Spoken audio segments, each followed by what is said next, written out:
aqui. Conseguem ver certinho daí o slide? Sim, só não está em tela cheia ainda. Ok. Agora está? Não, ainda não.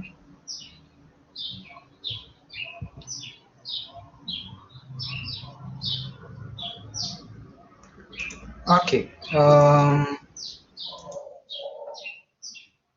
Creio que possa ser... Eu vou tentar deixar em tela cheia aqui, mas qualquer coisa vamos assim mesmo. Bom, boa tarde, meu nome é Dexter e hoje eu vou apresentar para vocês uma análise comparativa da precipitação e temperatura de estados litorâneos com Mata Atlântica exuberante. Primeiro, a meteorologia ela é a ciência que estuda a atmosfera, desde a composição dela até como ela se comporta. E ela tem uma larga amplitude de aplicações, desde a área da agricultura e da agroeconomia, indo até áreas da biologia, ecologia, química, bioquímica e assim por diante. Ela também vai se encarregar de estudar os fatores abióticos, como a temperatura, a pressão atmosférica, a incidência luminosa e também a precipitação. Mas isso tudo a gente fala de um ponto de vista assim mais científico, mas de um ponto de vista mais cotidiano, ela vai ser também responsável por responder para a gente, por exemplo, como que a gente vai sair na rua. Ah, eu vou levar um casaco ou vou levar uma regata? Eu vou usar eu vou levar um guarda-chuva? Vai fazer sol, vai fazer frio, vai fazer calor, vai chover e assim por diante.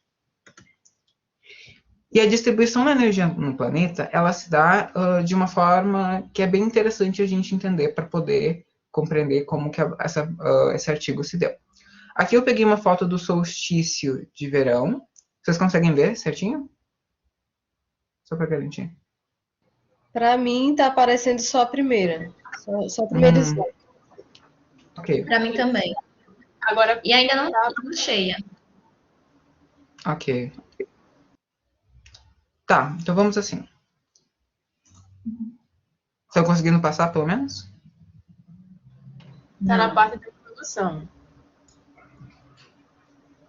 Bom. Ok. Aqui conseguem ver então. Sim. Sim. Ok. Bom, como ocorre a distribuição de energia no planeta? Quando a gente tem aqui eu peguei uma foto do solstício de verão e aqui uma do solstício de inverno.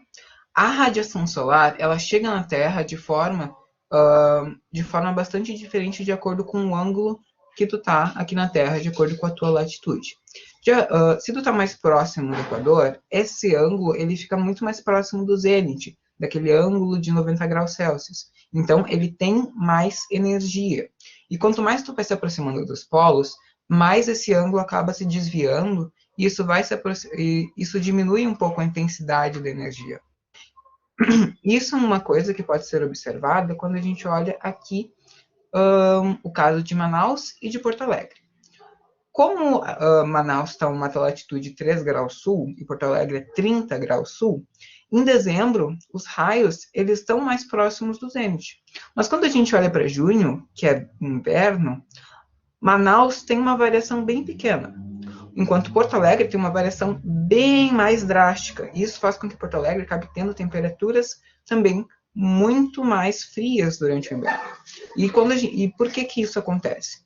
Quando os raios chegam a um ângulo maior, mais diferente do zênite, os raios têm menor intensidade, o que faz com que tenha um aquecimento menor, uma quantidade de energia menor, o que diminui a temperatura. Mas quando eles estão mais próximos aqui dos 90 graus do zênite, isso faz com que tenha uma maior intensidade, uma maior energia e também uma maior temperatura. E a Mata Atlântica, quando a gente observa, ela é um bioma extremamente importante para o Brasil e que está localizado a um gradiente de latitudes muito grande, pegando aqui de estados desde o Nordeste, bem próximos da linha do Equador, até o Sul, que são estados agora que têm uma latitude bem menor e que estão bem diferenciados em questão de temperatura, em questão de precipitação, incidência luminosa e assim por diante.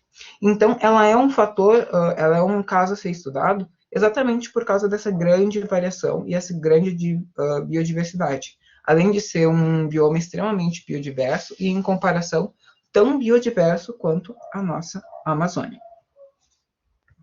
Então, visto todos esses fatos, como objetivos, a gente teve de analisar e comparar o comportamento da temperatura e precipitação ao longo de um gradiente de latitude em estados litorâneos com Mata Atlântica exuberante. Para executar isso, foi utilizada a plataforma do Instituto Nacional de Meteorologia, o INMET, conhecida como BDMAP. Deles, a gente conseguiu dados de inúmeras estações meteorológicas ao longo do Nordeste, até aqui o Rio Grande do Sul, mas a gente teve que fazer uma seleção dessas estações. Para selecionar elas, nós pegamos apenas estações de cidades com Mata Atlântica exuberante. E para escolher elas, a gente usou as plataformas do Centro Nacional de Informações de Plantas do Nordeste, conhecido também como CNIPPNE, alguns relatórios do SOS Mata Atlântica, da iniciativa SOS Mata Atlântica, e o Observatório da Soberania Ambiental. Depois que se obtiveram os dados de temperatura, precipitação, e também foi possível localizar as latitudes de cada uma dessas estações, foi montada também uma tabulação de dados. Ou seja, essa tabulação de dados basicamente correlacionava as colunas com a temperatura, a precipitação, e também a latitude em que as estações estavam localizadas, formando também assim os gráficos, e desses gráficos, então, nós temos o nosso principal material de análise. E o primeiro gráfico que a gente pode observar é da temperatura média correlacionada com a latitude. Para todos os gráficos, a gente vai observar da seguinte forma. Aqui a gente tem as menores latitudes, e quanto mais a gente vai caminhando, a gente vai indo do sul para o nordeste. E o que a gente pode observar? Com o aumento da latitude, ou seja, subindo o nosso mapa, a gente pode ver que a temperatura, de uma forma geral, ela vai aumentando. Ela vai aumentando, claro, com suas variações, mas de uma forma geral, ela vai aumentando. Porém, tem um caso específico aqui que é interessante a ser pontuado, que é esse triângulo vermelho. Essa é uma cidade do Nordeste com temperaturas pouco maiores que 20 graus e muito próximas das temperaturas do Sul. Mas por que isso? Essa estação em específico se localiza na cidade de Garanhuns, no Pernambuco. E ela é um caso a ser estudado porque a estação está localizada a aproximadamente 800 metros acima do nível do mar. Como ela está localizada nessa altura, isso acaba fazendo com que o ar com que ela analisa seja mais rarefeito. Como tem uma menor pressão atmosférica, as moléculas se distanciam mais, e isso faz com que a temperatura acabe diminuindo, porque essas moléculas têm menos energia. E mesmo sendo uma cidade aqui do próprio Nordeste, que vai ter umas temperaturas mais elevadas, ela vai acabar tendo uma temperatura também muito próxima das temperaturas aqui do Sul. O outro caso, e agora os outros dados que a gente vai observar agora vão ser da questão da precipitação. Aqui nós pegamos a precipitação em junho de 2020 e a gente pode observar que ela se dá de forma bastante heterogênea. Tem uma quantidade razoável de chuvas no sul, no sudeste, e também uma quantidade que vai variando muito de chuvas no nordeste. Enquanto a gente vai ter localidades que vão chover bastante, também vão ter localidades que vão chover pouquinho. E isso vai fazer com que a gente tenha uma ampla, digamos assim, uma ampla distribuição de chuvas ao redor do Nordeste como um todo. O que vai contrastar bastante com o próximo gráfico que a gente vai ver, que é a precipitação em dezembro. Em dezembro, a gente vê que a chuva ela se dá de forma bem mais estrita aqui nas regiões sul. Enquanto no Nordeste, as chuvas elas se tornam valores bastante ínfimos, que são bem menores do que a gente espera. Então, a gente vê um gráfico aqui claramente em queda. E uma das coisas que pode explicar esse fato é tanto a morfologia do Nordeste, no caso da geografia e como funciona o relevo nordestino, quanto pelas massas de ar que atuam sobre essas regiões. O Rupental, ele vai nos mostrar que um dos grandes fatores que vão influenciar isso são os chamados rios voadores. A Amazônia, ela recebe umidade aqui do Oceano Atlântico e, através da sua transpiração, envia massas de ar bastante úmidas para a região centro-oeste, sudeste e sul do Brasil. como ela faz isso, isso faz com que o sul e o sudeste e o centro-oeste tenham um nível de precipitação bastante grande durante esse período do ano.